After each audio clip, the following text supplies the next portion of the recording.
गर्मी में गर्मा गर्म खाने वाला ससुराल।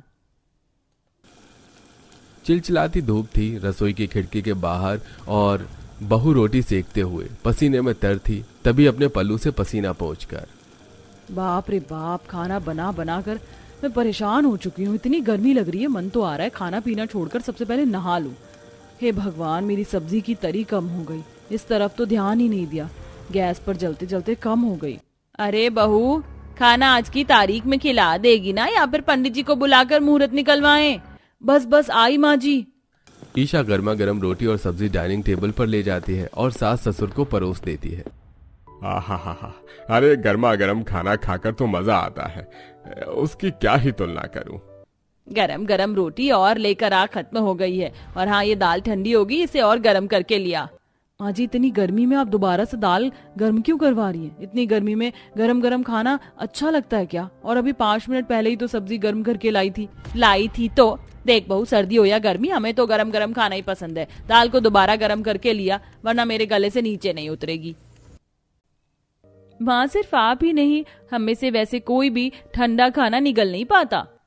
हाँ तमन्ना, तुमने बिल्कुल ठीक कहा। जाओ ना ईशा, खाना दोबारा गर्म कर लो। जी लाई। फिर ईशा दाल को दोबारा गर्म करके घर वालों को खिला देती है। खाना खाकर सब चले जाते हैं।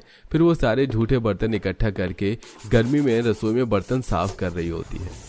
हद होती है बेशर्मी की भी। गर्मी से बुरा हाल हो गया, लेकिन एक बार भी झांकने नहीं आते नई बहू को कि कैसे परेशान कर रहे हैं। अरे गर्मी में इतना गर्म खाना कौन खाता है आज की डेट में? मैं तो खाना भी ठंडा करके खाती हूँ, लेकिन इनको देखो हमेशा गर्म खाना खाने पर तुले रहते हैं।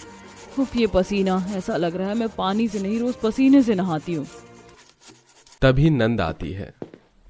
भाभी, 1 घंटे बाद पापा को चाय बनाकर दे देना, और मुझे कॉफी पीने का मन कर रहा है तो कॉफी बना देना। तमन्ना, मैं बहुत थक गई हूँ। अभी देखो कितने सारे बर्तन साफ करने, रसोई साफ करनी है और कपड़े भी धोने। ये 2 छोटे छोटे काम तुम ही कर लो ना। भाभी, मेरे बस की नहीं है, मुझे गर्मी लग रही है। ऐसा करो, मत ही बनाना। मैं अपनी फ्रेंड के घर जा रही हूँ, उसके एसी वाले कमरे में बैठकर वहीं कॉफी पी लूंगी। यहाँ बनाने से तो अच्छा ही है। ये कहकर तमन्ना निकल लेती है। बेचारी ईशा बर्तन साफ करके रसोई साफ करके थोड़ा बैठती है कि कपड़े धोने लग जाती है, और फिर ससुर को चाय बनाकर देती है। बहू, ये क्या है? अभी अभी चाय लाई हो, तब भी ठंडी है। अरे गरम चाय लेकर आओ ना।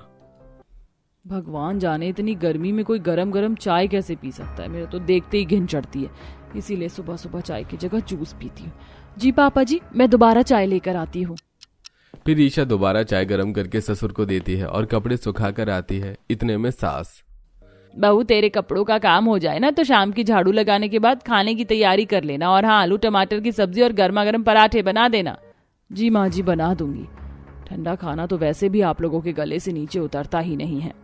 इतना कहकर ईशा काम करने लग जाती है। फिर रात को खाना बनाकर बहू गर्मा गर्म पराठे सबकी थाली में रखती है। वो लोग खाते हैं और बहू बीच बीच में बनाकर देती रहती है। जिस भागा दौड़ी में वो परेशान भी हो जाती है।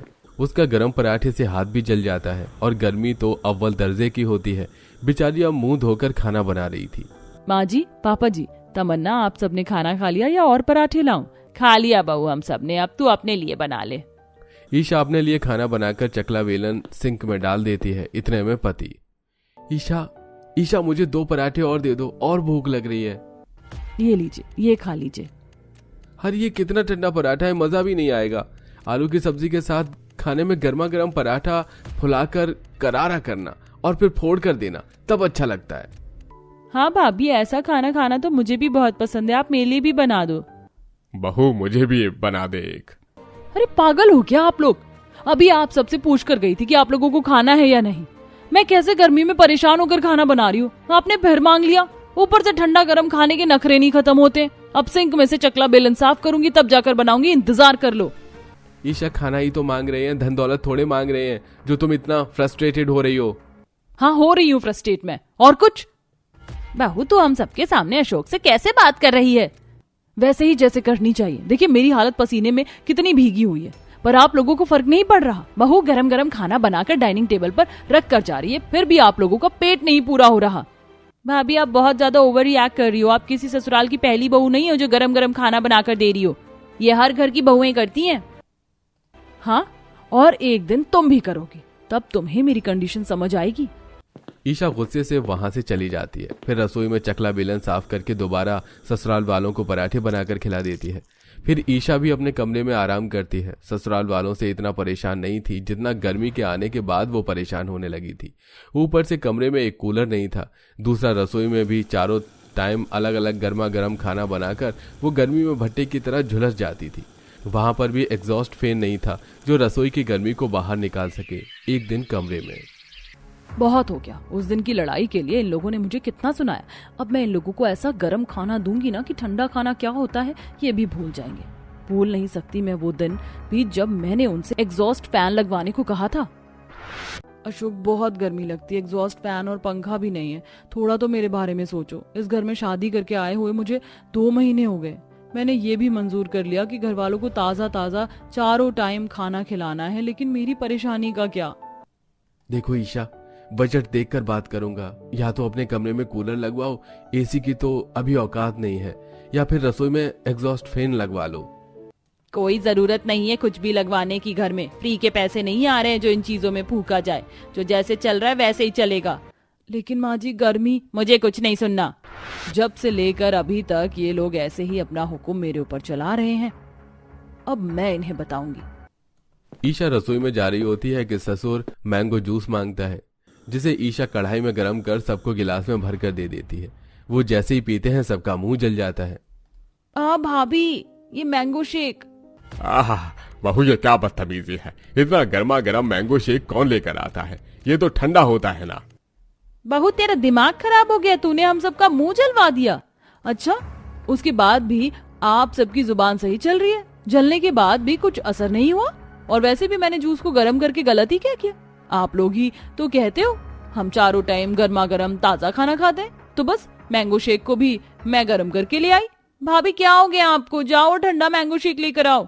सॉरी, अब मैं और जी हजूरी नहीं कर सकती तमन्ना, तुम्हारी तो खास कर नहीं। जिसको जो खाना पीना है अपने आप खा लो, फिलहाल मैं थक चुकी हूँ। इतना कहकर वो अपने कमरे में चली जाती है। रात को अशोक रबड़ी और रसमलाई लेकर आता है। ईशा, मैं कुछ खाने का सामान लेकर आया हूँ, सबको परोस दो। ठीक है, अभी देती हूँ।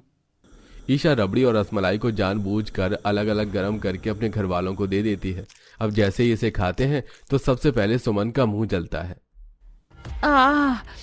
मेरा मुंह जल गया जी।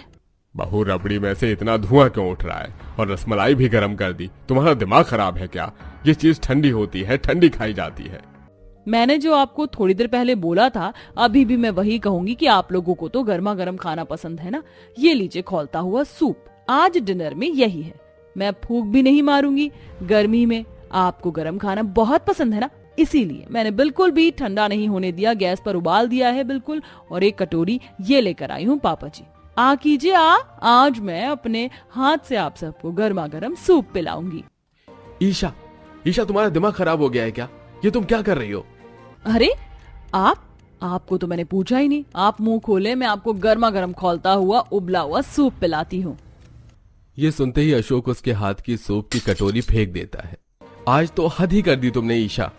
अच्छा, मैंने हद की है? आप लोगों ने तो उससे भी ज्यादा हद पार कर दी है। मेरी फिक्र तो किसी को भी नहीं है और मेरे पति को तो बिल्कुल भी नहीं। अशोक, बहुत बुरा लग रहा था जब मैंने सिर्फ 2 दिन ऐसे गर्म खाना दे दिया, पर मैं जब से शादी करके यहाँ आई हूँ, गर्मी में भट्टी की तरह रसोई में गर्म हो रही हूँ। एग्जॉस्ट फैन लगवाने की दरख्वास्त की थी, उसमें भी माँ जी ने मुझे सुना दिया। अरे ये सब मैं आप लोगों के लिए कर रही हूँ।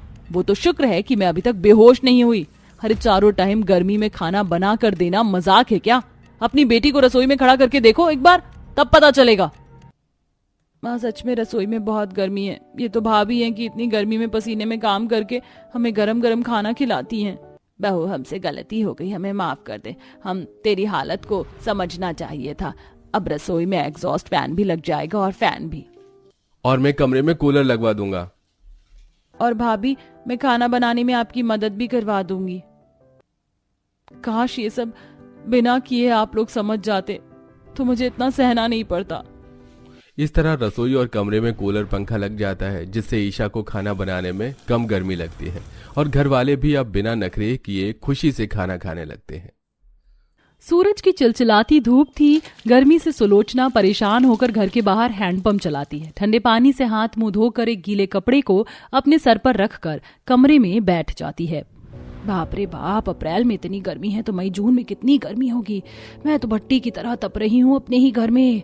लेकिन मुझे खुशी है कि इतनी गर्मी आने से पहले ही मेरी दोनों बेटी की शादी कुछ दिन पहले हो गई और मेरी त्रिशा बेटी अपने अमीर ससुराल में एसी वाले कमरे में रह रही होगी। वहां तो बहुत ठंडी ठंडी हवा होगी, बड़े से फ्रिज का ठंडा पानी पिएगी और ठंडी ठंडी चीज खाएगी। उसके तो घर में भी नरम गद्दा होगा। अच्छा है मेरी एक बेटी अमीर घर चली गई, लेकिन मेरी दूसरी बेटी गरीब घर गई है। उसके घर में इतना कुछ नहीं है, वो भी मेरी तरह ही गर्मी में परेशान हो रही होगी। जैसे यहाँ पर कुछ नहीं है वैसे ही उसके घर में भी ज्यादा कुछ नहीं है। पर दहेज तो मैंने दोनों बेटी को ही नहीं दिया। भगवान बस मेरी दोनों बेटियों को खुश रखना। इतना कहकर सुलोचना अपनी गुल्लक को तोड़ने जाती है। नहीं नहीं, ये मैं क्या करने जा रही थी, इसमें थोड़े बहुत ही पैसे हैं और ये भी मैं जब इस्तेमाल करूंगी जब मुझे मेरी दोनों बेटियों के घर उनसे मिलने जाना होगा तो कुछ मिठाई फल ले जाऊंगी, थोड़ा आराम कर लेती हूँ। सुलोचना गुल्लक वापस रखकर आराम करती है। वहाँ गरीब बेटी अपनी झोपड़ी जैसे ससुराल में गर्मी से परेशान होकर घर की छत पर हरी हरी घास लगा देती है। बहू, ये तूने क्या किया है? कैसे घर की गर्मी कम होगी? माँ जी आप देखना, थोड़ी बहुत तो गर्मी कम हो जाएगी। कोशिश तो मेरी यही है, बस मैं छप्पर पर पानी डाल देती हूँ तो कमरे में ठंडक पहुँच जाएगी। ये कहकर मधु पड़ोसन से पाइप लेकर छत पर लगे घास पर पानी डाल देती है, जिससे कमरा धीरे धीरे ठंडा होना शुरू करता है और सास बहू मिलकर खाना खाती हैं तो ललित भी घर आ जाता है। अरे बाप रे बाप, बाहर तो बहुत गर्मी है। धूप में बुरा हाल हो गया, लेकिन अपने घर में आते हुए बहुत ठंडक मिल रही है। छत का पंखा भी सही से हवा दे रहा है। ये कैसे हुआ? अरे ये सब मेरी बहू ने किया है। मेरी बहू बहुत समझदार है। मुझे तो खाना खाकर नींद आएगी, मैं सोऊंगी यहाँ पर। और मैं भी माँ जी, कल आप देखना मैं दीवार पर मिट्टी और गोबर का लेप लगा दूंगी, जिससे दीवार भी ठंडी हो जाएगी और हमें धूप की तपन भी नहीं लगेगी। देखा ललित बेटा, तो सुन रहा है ना? अरे तुम दोनों की शादी को 1 महीना हो गया है बहू। तेरी माँ को मैंने अभी तक न्योता नहीं दिया। मैं सोच रही हूँ घर में सत्यनारायण की कथा करवा लूं। अब पैसे भी हो जाएंगे और तेरी मम्मी को एक छोटी सी दावत भी मिल जाएगी। हाँ माँ, ये तो आपने बिल्कुल ठीक कहा। मैंने 100 रुपए बचाकर 1,51,700 रुपए जोड़ लिए हैं। ठीक है बेटा, ठीक है माँ जी, आप बता देना, तब मैं माँ को 1 दिन पहले बता दूंगी। ठीक है बहू। सास बहू खाना खाकर सो जाती हैं। वहीं अमीर बेटी अपने ससुराल की एसी में ठंडे ठंडे आम खाकर गर्मी का मजा ले रही थी। Wow, it's so yum and delicious. Naman, मेरे लिए मैंगोज लाने के लिए तुम्हारा बहुत बहुत शुक्रिया। तुम्हें पता है मुझे मैंगो शेक से ज्यादा मैंगो खाना बहुत पसंद है। और मुझे भी। खाओ खाओ, बाहर बहुत गर्मी हो रही है। बड़ी मुश्किल से तुम्हारे लिए अल्फांसो मैंगो लेकर आया हूँ। लेकिन अब एसी में तुम्हें अच्छा लग रहा होगा ना नमन? हाँ यार। अच्छा सुनो, 2 दिन बाद माँ का जन्मदिन है। तुम अकेले कुछ सरप्राइज की तैयारी करो और अपनी माँ को भी यहाँ माँ के जन्मदिन की दावत पर बुला लेना, उनको अच्छा लगेगा। ठीक है नमन, मैं आज ही माँ को फोन कर कह देती हूँ।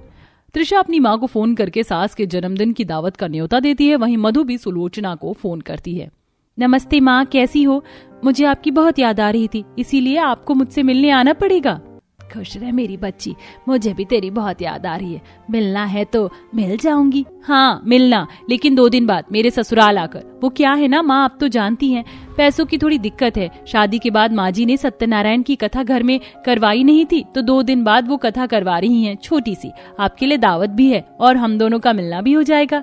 अरे उसी दिन तो त्रिशा की सास का जन्मदिन है, उसके घर पर भी दावत है, तो पहले मैं उसके घर की दावत कर लूंगी, फिर तेरे घर पर आ जाऊंगी, तो थोड़ा इंतजार कर लेना। ठीक है माँ, पहले दीदी के घर चली जाना, फिर मेरे घर आ जाना।